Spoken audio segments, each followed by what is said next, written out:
All right, welcome. This is we're going to be talking about productivity tools, and I'm using it. If you're watching this in the Studio One group, cool. If you're watching this VO Tech group, cool.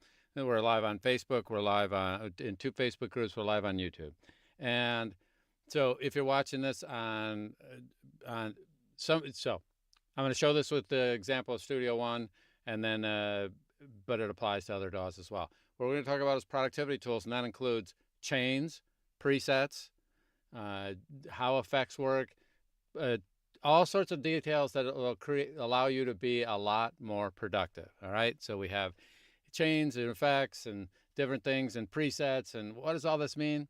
It means as you figure out something about your audio and you're using any effect that's in any of the tools, you can save that for future use and recycle it, because you're a good person. You don't want to waste electrons, so you're going to recycle.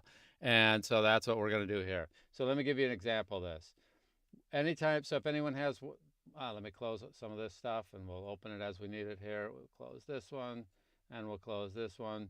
So we're looking at some audio here. Behind the scenes, there are some effects that are being applied in real time to these tracks. This is the visual of the raw audio. And every time that we want to create a variation, and it came up today in one of the groups, in the Studio One group, where somebody wants to change the EQ that they have, and since the templates from the VO Jumpstart have a basic EQ curve that is really just a high pass, low pass, they want to modify that, and they want to keep what comes with the Jumpstart and then create their own variation. Highly recommended. It's a great thing to do. It's a great way to make things work. It works fantastic. Studio One does it in spades, but so do some other things. You have, and just note, there's some terms here. When I talk about effects and chains specifically, in different products that could be called a rack. That's an Audition. They're just a couple chains are pretty common, but and here's what they look like. On each track, let me just change the color here so that it makes it more obvious which track we're dealing with. I'll change this to one of the yellows here. So that was the yellow track. This is, I'll even change this just so you can see how they correspond with each other. So that one's dark blue and this one. So each track, in this case, in this DAW, has its own set of effects. And those effects all together are known as a chain.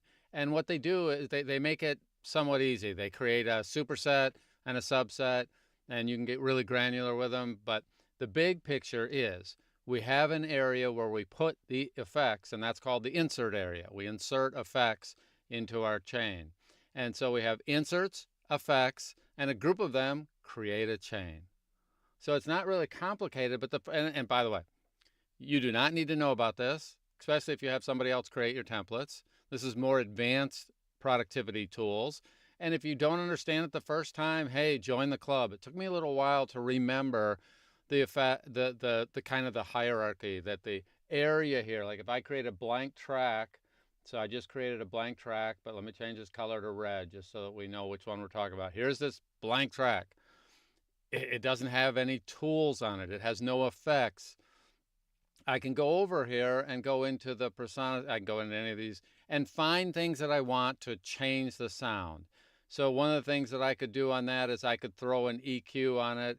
That would be one example. Happens to be called Pro EQ in this tool. And then I can do some things from there. And one of the things that we have as a subset, then we move down a level. Let me back up. I won't get this right. You have all these effects. In each effect, the manufacturer, the software developer, sets up some presets for you. What does that mean? It means a better example would be an EQ. So if on this track, this red track here, let me get rid of this guy. I'm going to take this guy off here and remove him. And I'm going to add a reverb. And I happen to know that this one's called room reverb. I'll give you an idea here. Now, reverb can be quite complicated, simple, whatever. We're not worried about that right now. But here's the interesting thing. If I pull this thing up, it's like, okay, what are all these knobs? I don't know at first. I do know now, but at first it's a bunch of knobs. And what does it mean by dampness and reflexivity and population and who knows? In a sense, if I'm a beginner, I won't know those. If you're advanced, you'll know all these things. It's easy. But it does take some grounding. And every single effect that you can purchase has all sorts of knobs and settings and things you can do, and each one has its own little learning curve to maximize it. So what does somebody like Presonus do? They give us presets. All right, RX does the same thing. There are presets.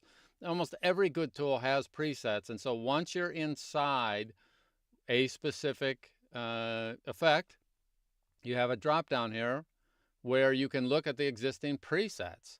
And in this case, rather than me try to figure out all the, so what are different things? What does this knob mean? What does it do? Okay, now by the way, it changes the visual. You can see the visual on this as I'm doing things.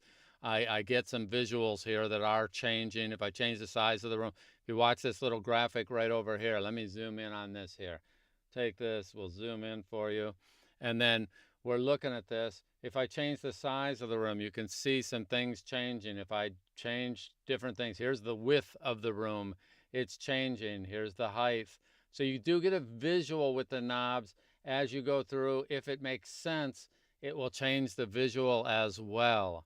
So you have the visuals that are changing, but what's really happening is the presets are all collections of all these things that you could change on your own if you know what you're doing. Now, I have to admit, I almost never, I shouldn't say almost, it is very, very rare that I will change any of these things manually. Why? Because Presonus gave us a whole set of presets, and if I want, I can go through and play some audio, and watch this, by the way.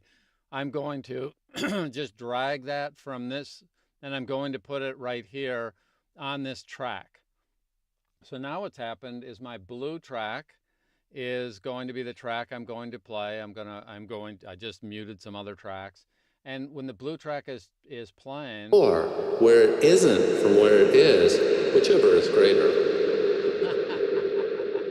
Okay, now, listen to that reverb, all right? Did you hear that? Somebody throw a little comment in there that says, hey, I heard that. All right, let me look at my comments over here and make sure that everybody heard that, because that was just Mr. Obnoxious there. I'll refresh that there. And so throw a comment. That way I know that you heard it. Now, it's really helpful when you do that kind of thing. Let me know that you're there. Let me know that you heard something. Okay. So because I had messed with all those knobs, this sounds pretty interesting. Way too much in this case. So what I'm going to do instead, a lot of times I will set up a little loop, and I'll loop over something, and I'll just let it play the same thing over and over again. And when that loop is on, it's going to play. And then I can adjust all these knobs and hear what it sounds like and make that all work, and big deal. Okay, I don't necessarily need to do all that where I'm turning the knobs, because I'm just going to use the presets. And then I'm going to show you that you can create your own presets, but I don't do that most of the time, especially if I don't know a tool intimately. If I've worked with it for hours, then I may want to tweak something. I may want to change something. But on the other hand, I can just play this. It obtains a difference or deviation. The artificial intelligence, it obtains a difference or deviation. So what I hope you see is as I change that, you can hear a difference. But watch this. I'm not going to mess with all the knobs. Somebody else has spent hours, and probably hundreds of hours, figuring out what this works. I'm going to pull this little drop down here, and while it is playing, while it is looping, I'm going to go through a few of those, and I'm just showing one effect with one set of presets and then I'll show you that they all have this. And this makes life dramatically easier to get started with any of these effects. So I'm playing this effect here. The artificial intelligence, it obtains a difference or deviation. The artificial intelligence, it obtains a difference or deviation. The artificial intelligence, it obtains a difference or deviation. The artificial intelligence, it obtains a difference or deviation. The artificial intelligence, it obtains a difference. So what did that mean? I went through and in real time, while it was playing, listened, and then I can go through all the existing presets that are there and see if any of them work for me. And behind the scenes, as I choose a preset, what you would see is it just changed some of the knobs. All the settings that you and I can change manually, the preset just is a collection of all those into one name.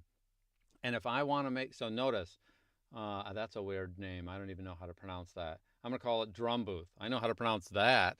So now drum booth. Now, I don't know if it sounds like a drum booth to me. It obtains a difference or deviation. Cool. I'll assume that they set up a drum booth and that somebody analyzed and figured out how the reflections came across in one drum booth. But let's say I have a different drum booth or I have a different sound in my head. I can start with that, and then I can tweak a setting, which is 400 times easier than tweaking every knob to get a drum booth sound. If I had in my head that I was wanting to sound like I was in a drum booth, I have to figure out, okay, are they wider or taller or where, a bunch of things that I don't know enough about necessarily.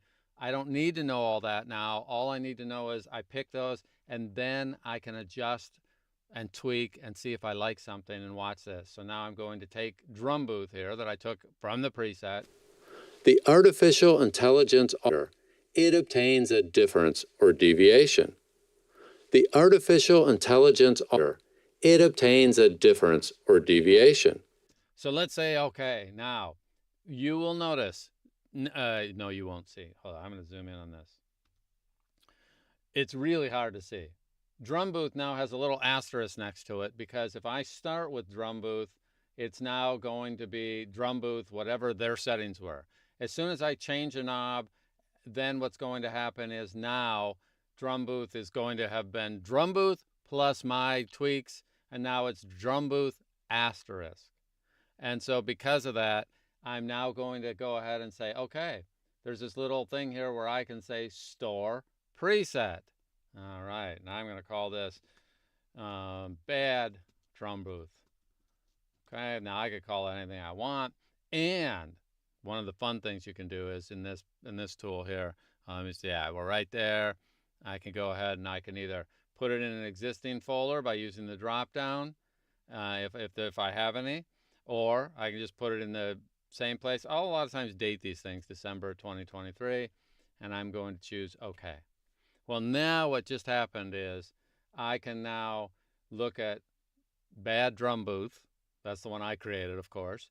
And drum booth is still there. I have the original, I have the other one. And while it's playing, I can cycle back and forth between the two. Because while it's playing, the artificial intelligence order, it obtains a difference or deviation. Now, one of the things that's difficult is I didn't make enough change between the two for you to hear the change over the wires as to which one is which easily. That will be very tough. It will be very tough over the wires for you to hear that made a change. But if I go back and forth between drum booth and bad drum booth, and if I named them, if I had been smart, I would have named it drum booth Don, drum booth December 27th, so it had the same name, and then in alphabetical order, they'd be right next to each other. You can use the arrow key while it's playing to go through this. I'm using an arrow down. So if I had two of them right next to each other, I could cycle back and forth with them with just using a keyboard shortcut. So what does all this mean? Well, let's talk about the original case that came up in the group today. Somebody had an EQ curve, and I'm going to say, so I have this EQ right here on the blue track. First off, I'm going to remove the room reverb here. So that's removed. I'm going to go into the EQ. And this EQ is normally, now let me put it back to where it was before. It was this sort of thing where it is just plain flat. And all it is a high cut, low cut, high pass, low pass type setup there, which is doing almost nothing on most voices. I have it in there. This is part of my VO Jumpstart. I have this stuff all figured out. And if somebody had a microphone that maybe wasn't very bright, okay, not like me, not meaning smart and that, but was kind of dull on the top end, then they could go ahead and create a variation of this, and they could say, okay, we already have the one that was there. We could save the original, and so I could store a preset if I choose to, and I can call this my original or Jumpstart. That'd make more sense. There it is, and you can give it a description. I'll usually give it a date, and also subfolders. If you choose to, you can have it go into its own subfolder, so you can create a whole set of them. It gets really sophisticated, way beyond what most people care about. So there's JS preset, okay? And that's the original. Then I can go ahead and modify it, and I can listen to it in real time. Obtains a difference or deviation. The artificial intelligence order, it obtains a difference or deviation. The artificial intelligence order, it obtains a difference or deviation. The artificial intelligence order, it obtains a difference or deviation. The artificial intelligence order. Okay, so let's say, boy, that was fantastic. I really like that one. So now what I'm going to do is go right up here, and you'll notice right here, as I zoom in, it says JS preset asterisk. So I'm going to now create another one, which is JS preset version 2.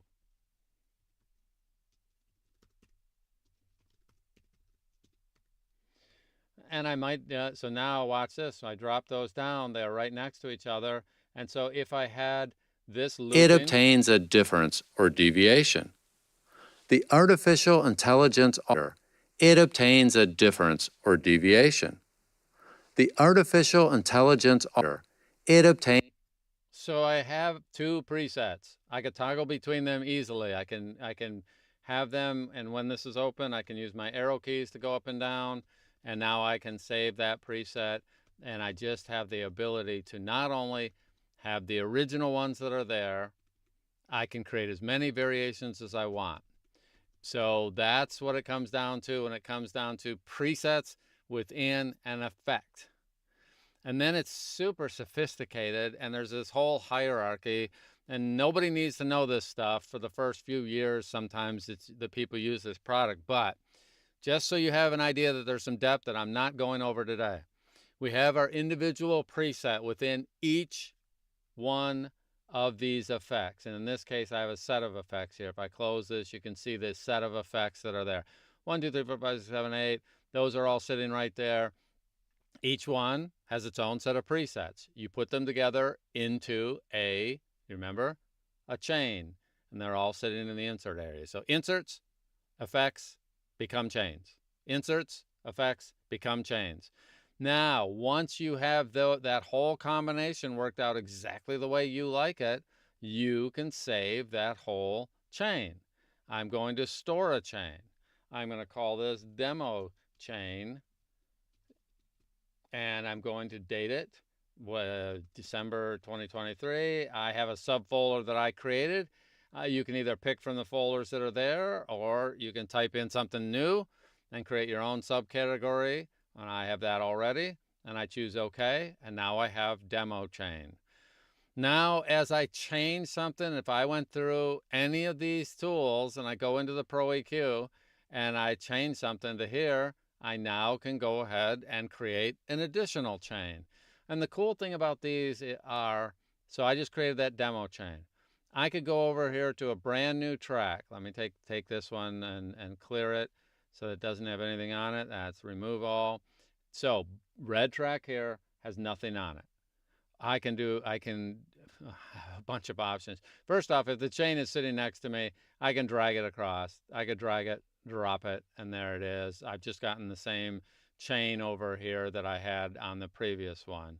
So I'll remove all there. Or I can use this little drop down here. Let me get this to where you can see this. Hold on. We got this. I'm going to zoom in. And then right here, there's a little down triangle. We click on that. It gives me all the ones there. And then I know that one was, I think, in the vocal ones. I believe it was. Where is that one? I have a couple chains here. I called it demo chain, and I have to, oh, I know, I put it in the Barnes group. Sorry. Yep. By the way, when you're doing it for real, you pay attention to the details. When you're doing demos, there it is. It's right under demo chain. But with a couple clicks here, if I were on another file, a brand new file, these chains are available across all your files.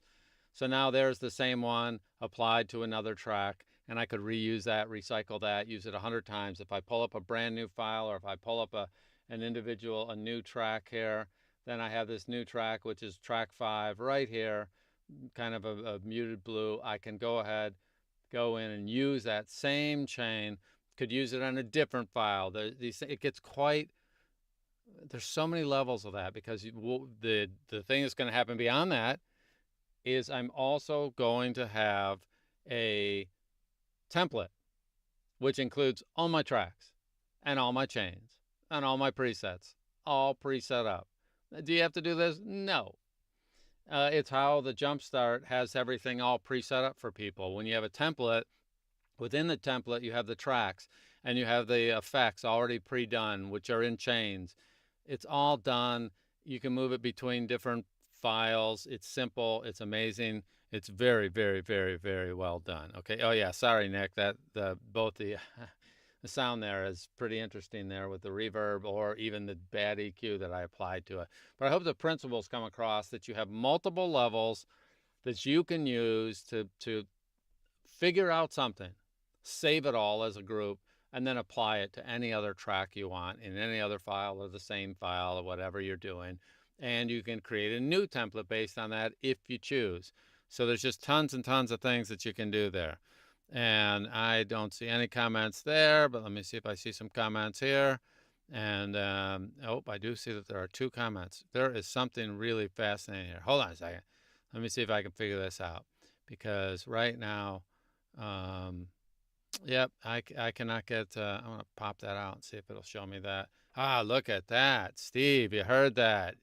TG, all right. Very good. Very good. I just figured out how to pop it out into a view that I can actually see some comments. All right, let me verify the other one here. Facebook makes this a real major pain. And you would think that this should be easy, but it's not. Okay, so, all right, I'm not seeing any questions in this other group. All right, now, what I really love to do is pop that out, and then that way I can refresh that one there. Nope, don't see any there. All right. All right. It's crazy. When you're running multiple groups and you're running all this, then there's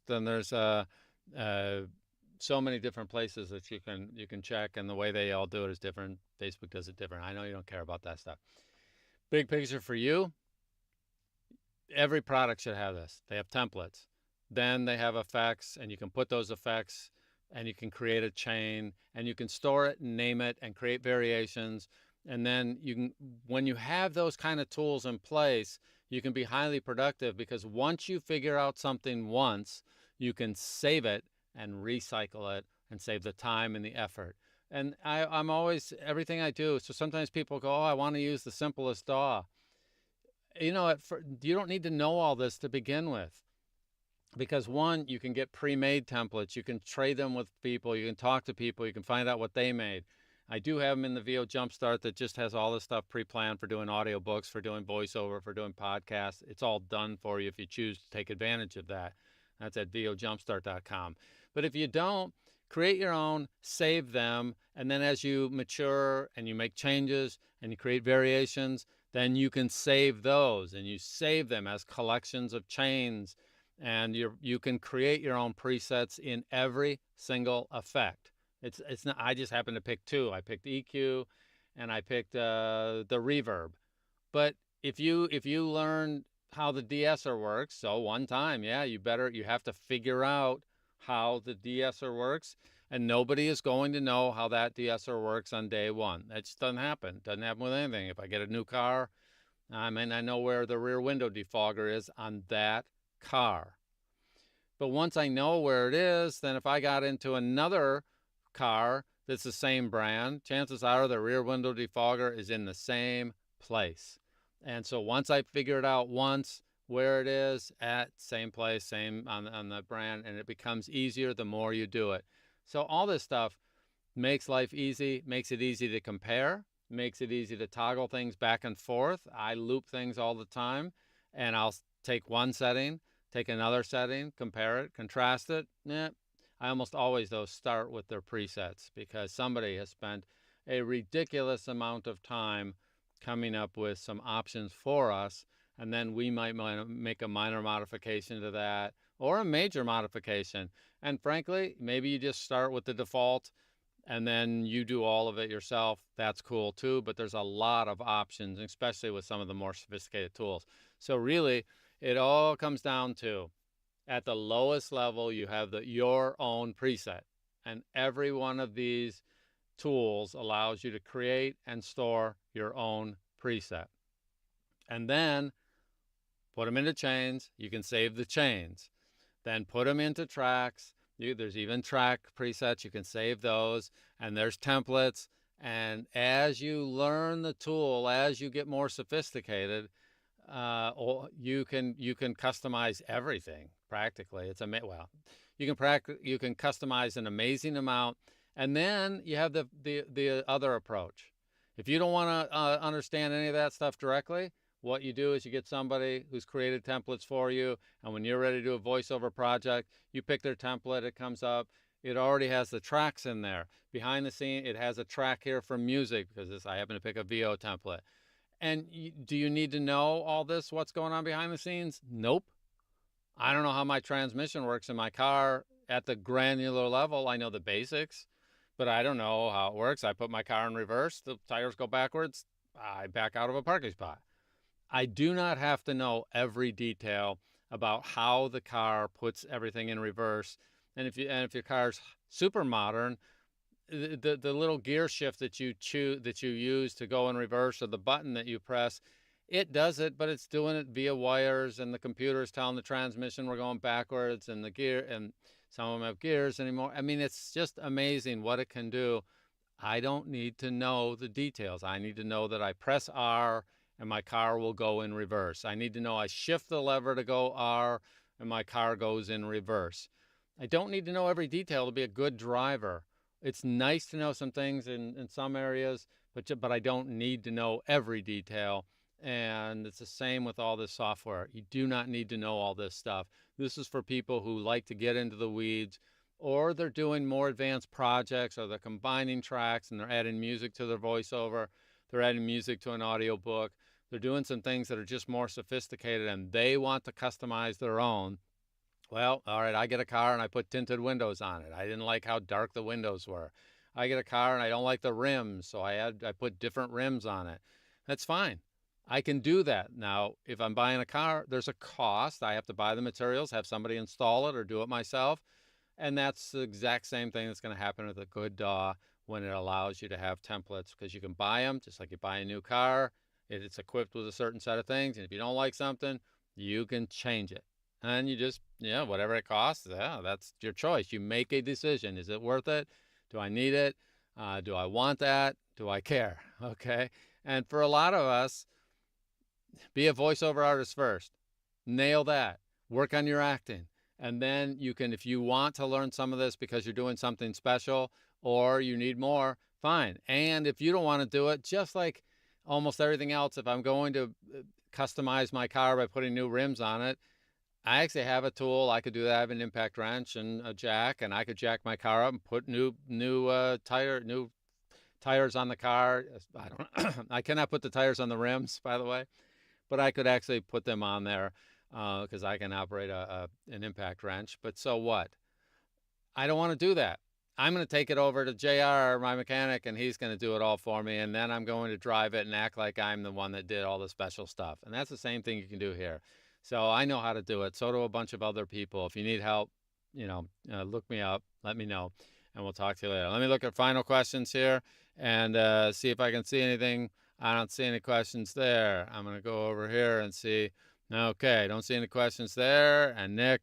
So I see Nick, Steve, TG. And if there's anything else, be sure to throw a comment and join the Facebook group if you're not. If you're on Facebook, go ahead and join. Be sure to subscribe to the YouTube channel, because I'm putting up these live things a few times a week, and you'll get notifications there, and they're easier to search, and there's a playlist for all the stuff related to audio that is sitting over there on the YouTube channel. So I hope you guys have a fantastic day. If I miss something, throw a question in the group. I look forward to seeing you on the web.